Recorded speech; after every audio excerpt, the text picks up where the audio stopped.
CatZ, you know, I think a lot of diehard fans of him are really sad right now for him to go down 1-0. I feel like it was in his fingertips. He could have easily gotten it, but ultimately just not able to really pull the trigger fast enough. Ragnarok had the amazing defense against a speed baneling all-in, but here we are on Zerg break, back over here. Another ZVZ. Okay, if I have to predict, they're going to max out to 200. No. Stop, Andre. I'm dealing with CatZ. Okay, I was going to say they max out to 200 because neither of these players are actually willing to actually commit to an attack. It's just Daybreak is too big of a map, and you can actually react pretty nicely. But CatZ, he's capable of doing anything, so I was going to predict that, but I retract my prediction. That's a safe bet. That's the safest bet you've ever made, Andre.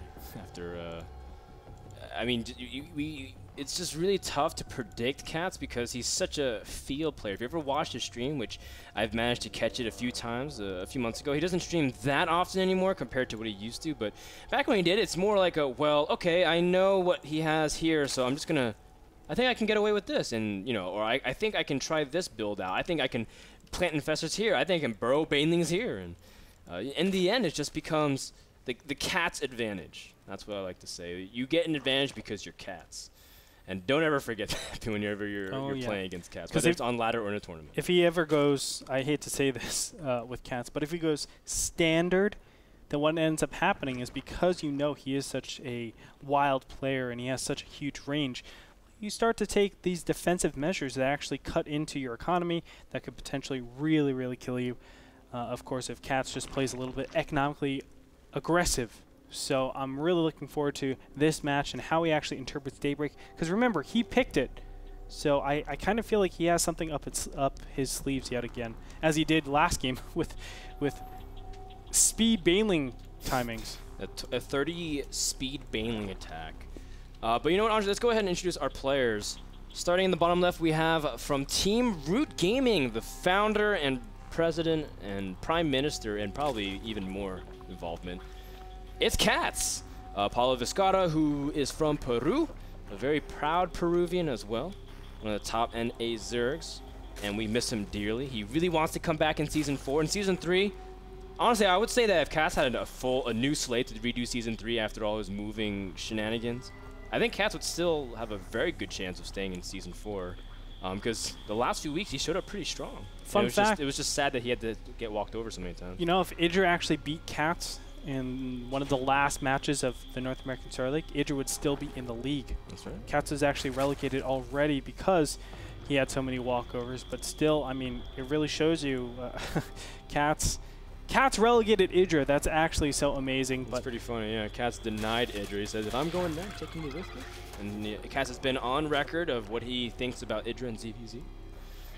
And if you see CatZ also when he plays, it's also a guy that doesn't really abide by, you know, conventional trains of thought as well, because he seems to be really aggressive at times where you just feel like, is this really going to work? And then because it's CatZ, it does work.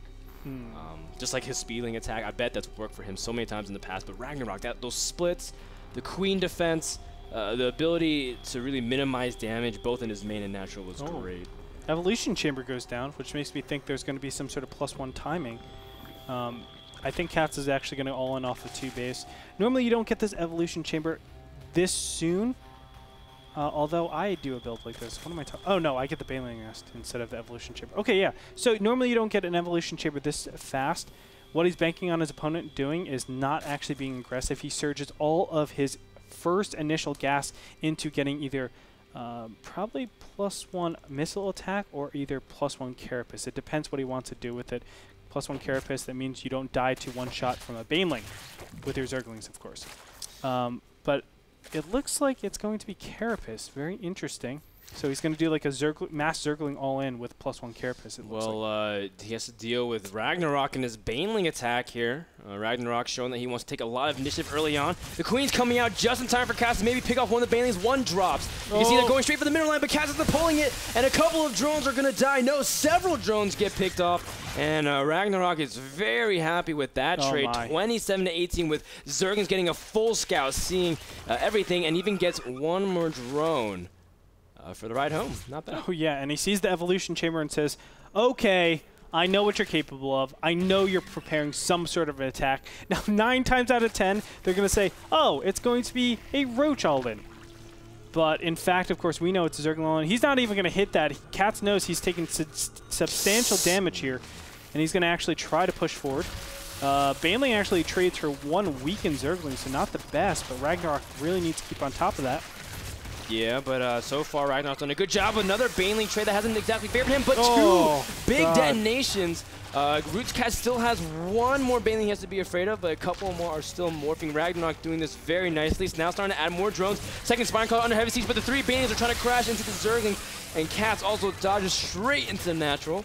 CatZ's upgrade still hasn't finished, so the upgrade isn't really benefiting him at all, considering the aggression timing. And Ragnarok is stabilized very, very well once again, defending with great calm and concentration. Doesn't seem like he's ever frazzled or scrambling. He doesn't, shift the drones back and forth deciding what to do. He just seems very poised and able to deal with this. And 2 Spine Callers means the Banelings will be no longer effective. Yeah, and there's no continual Zergling progression from here. He's actually droning up, so there is absolutely no +1 carapace timing. Very unfortunate. CatZ is super far behind. I mean, the stability that Ragnarok has at this point, he can tech up again to his lair seamlessly, and there it is. He starts it immediately. Whenever you're ahead, I always like to go mutas, actually. Mutas are just a great way to maintain your advantage, just because the forced reaction and the ability to take your third over your opponent a lot easier. And I wouldn't be surprised if Ragnarok just went ahead and did that, although he is pressuring the front over here with a handful of Zerglings, and this could... Nope, not going to continue on. Never mind.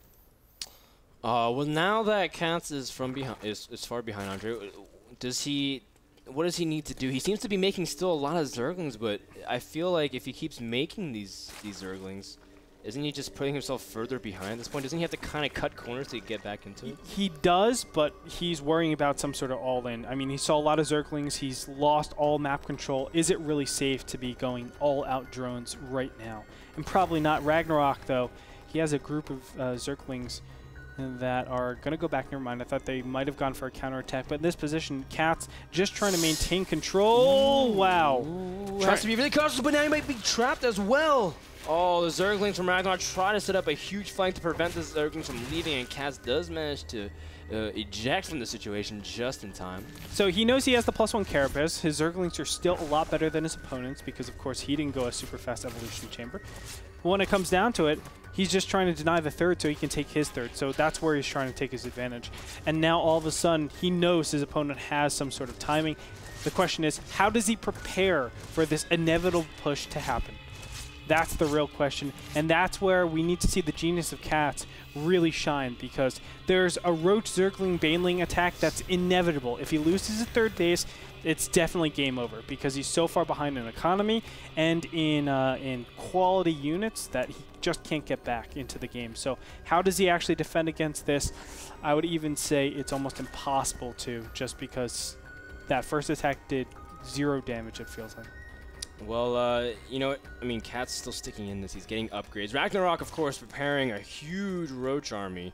Now, Ragnarok is doing this very safe, in fact. Yeah. He's getting a third base instead of pressing an advantage, which I can see why every Zerg would love to do that. You know, take an advantage. As long as you get that third base, you know, timing-wise, you'll be really nice. Oh. CatZ running a bunch of Zerglings, though, and... You know what? CatZ saw the third base. This is really clever.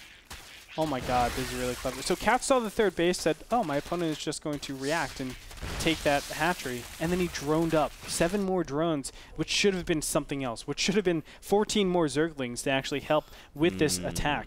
Now, the +1 missile attack, I think, is pretty negligible because of the +1 carapace. Haha! So he does 3-shot the Zerglings, but look at this. Roach is still so very powerful. Yeah, I mean, does he really have enough units? And the answer is no. He's got 20 Zerglings, all going to the natural straight. And Ragnarok has 1 Baneling. Oh, it detonated on the initial Zergling, so a lot of avoided damage there. CatZ able to take out the Queen and some drones as well. Now, Ragnarok's running into the natural, trying to go for also a good economic trade, and CatZ forced to pull his drones, and we all know how that battle ends up. But almost all the drones in the main for Ragnarok get cleaned up. up, and he has to transfer immediately to the third. Is Ragnarok going to be able to stabilize back at home? But, I mean, he may not have to worry about it because there's just way too many roaches. GG, well played. And even though CatZ slams a lot of drones, CatZ. Ragnarok comes out ahead. Now, I want to show you that 60 drones basically have been killed that game, as well as like the 60 drones in the previous game. We've had lots of aggression. But in the end, Ragnarok barely squeezed out ahead. Andre, what are your thoughts about the series before we wrap up? It's unfortunate. I feel like CatZ did these two tricky builds, expecting, you know, the Korean player not to really expect something like that, and it didn't work both times. You know, it's really a shame. I feel like he was build order countered, not countered even, but his build order was inferior both times around. Yeah, it just seems that Ragnarok had his number, even though his aggression in the first game didn't work too well, and CatZ held really nicely. And it just seems like Ragnarok has something prepared from the get-go. That 3-queen build was really cool. And again, if you guys want to refine your ZVZ, definitely tune into that series because very good plays from both ends. But in the end, Ragnarok advances to the round of 64.